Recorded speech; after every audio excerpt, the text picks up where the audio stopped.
blue diddy, blue diddy, blue diddy. How's it hanging, Blue Crew? Today's video is a bit different. Today's video has nothing to do with Super Mario, Donkey Kong, or anything related to Nintendo. Today's video is not a game theory, or a film theory, or any of that.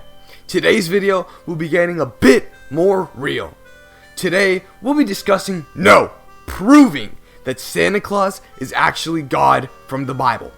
Now, put on your halos and wrap those presents up, because this will be one compelling theory, and by the end of this video, there will be zero doubt in your mind that the all-knowing Santa Claus that we know is actually the all-knowing God in disguise.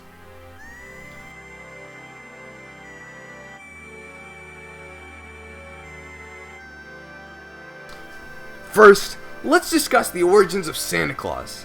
The earliest known mention of Santa Claus stretches as far back as the 4th century, 300 AD to 400 AD. But how did he come to be? It all starts with Saint Nicholas. Saint Nicholas was a Christian bishop from the 4th century who had legendary generosity and a reputation for miracles. He was born in 2070 AD and died on December 6th, 343 AD. A popular story from St. Nicholas was when he saw a poor man who had 3 daughters but no money for their dowries. Nicholas secretly threw bags of gold through their window at night, providing dowries and saving them from slavery or worse.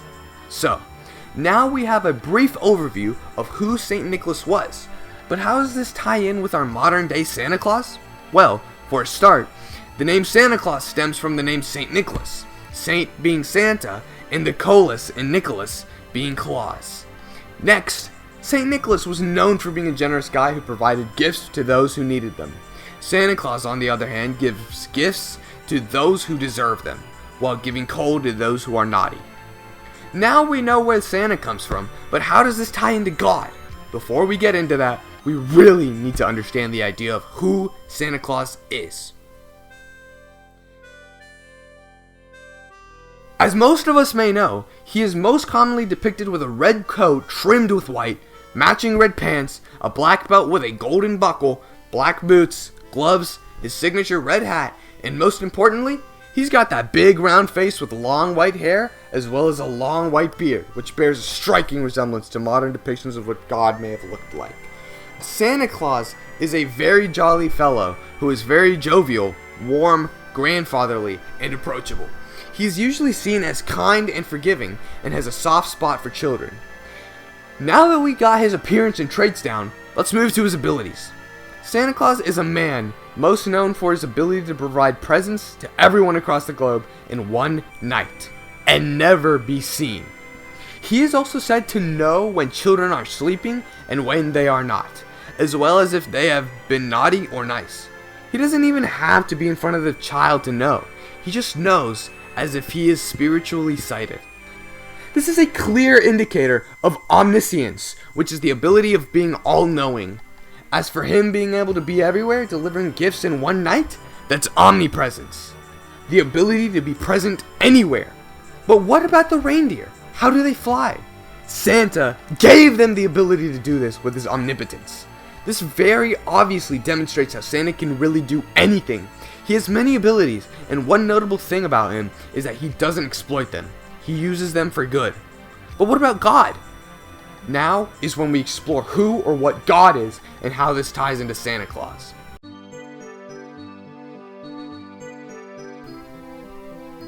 This section is for my non-Christian viewers, or at least those who don't know much about God. Now, what does God look like? According to the Bible, God is spirit, and those who worship him must worship in spirit and truth. John 4:24. This means that he doesn't have a physical form, or at least he doesn't take shape of one. Then how could he? With his omnipotence. For nothing will be impossible with God. Luke 1:37 CSB. Nothing will be impossible, huh? God can do anything. So what's stopping him from becoming a physical being? Nothing. He just chooses not to. Why? Physical forms can lead to worshipping images, which God clearly does not want. This is made apparent by the 10 Commandments in the Bible. 4. You shall not make for yourself an idol, whether in the form of anything that is in heaven above, or that is on the earth beneath, or that is in the water under the earth. While God may not wish for his worshippers to utilize idolatry, artists throughout history have created art of holy beings from a perspective of reverence and religious fervor. For example, many statues and paintings have been created, such as the very famous painting, God the Father, by Giovanni Battista Cima. This is one of, if not the most famous depiction of God, at least in the United States. He is shown with long white hair as well as a long white beard with a red robe, and a green undershirt, which are the same colors most usually depicted for Christmas. Sound familiar? Anywho, we're getting off track. Let's move to another one of God's abilities, one of them being omniscience, which is the ability to be all-knowing. The Lord knows the thoughts of man, that they are a mere breath. Psalm 94:11. Great is our Lord, and abundant in power. His understanding is infinite. Psalm 147:5. This shows his clear ability to know what people have done and what they are thinking, such as if they are sleeping or not, or if they have sinned or been holy. Finally, he has omnipresence, the ability to be anywhere. Where can I go from your spirit? Where can I flee from your presence? Psalm 139:7. Do I not fill heaven and earth? Declares the Lord. Jeremiah 23:24. This is a great example of how God can be anywhere he wants, whenever. He can quite literally do anything. Additionally, God has holiness, which makes him morally perfect, set apart, pure. No sin or evil attaches to him. So, now we know who Santa is and who God is. But how are they connected? We'll get straight into it. As we have seen before, both Santa and God have similar abilities, such as omnipotence, omniscience, and omnipresence.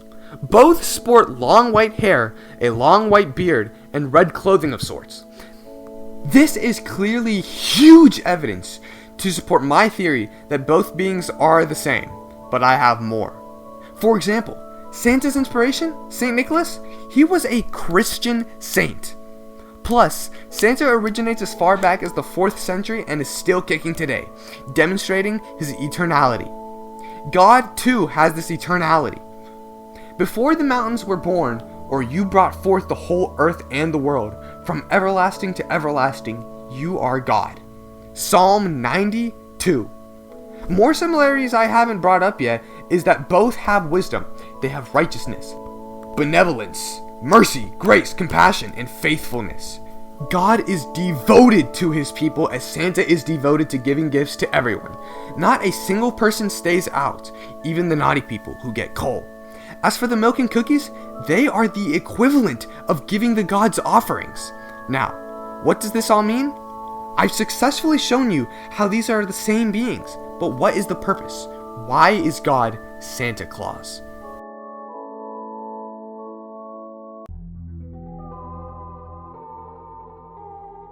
I believe that God's reason of disguising as Santa Claus is to truly interact with the people. We already know God can do anything, but he is never outright stated to set foot on earth outside of the texts. This is why he became Santa Claus. No, this is why God becomes Santa Claus solely on Christmas Eve.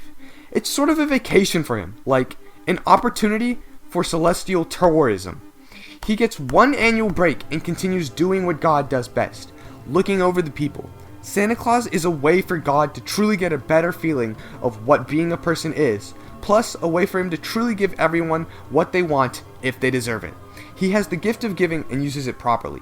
Something I should add is that he has put on a lot of weight from those offerings. I hope you enjoyed this video, and I hope you now believe that God is Santa Claus. And if you don't, that's okay. You can believe what you want to believe, and this is just a theory I came up with. Anyways, let me know your theories in the comments below, and if you enjoyed this theory, be sure to like, subscribe, and hit the bell for more theories like this one. Thanks for watching, and don't forget, stay curious, stay critical, and keep on swinging. Blue Diddy out!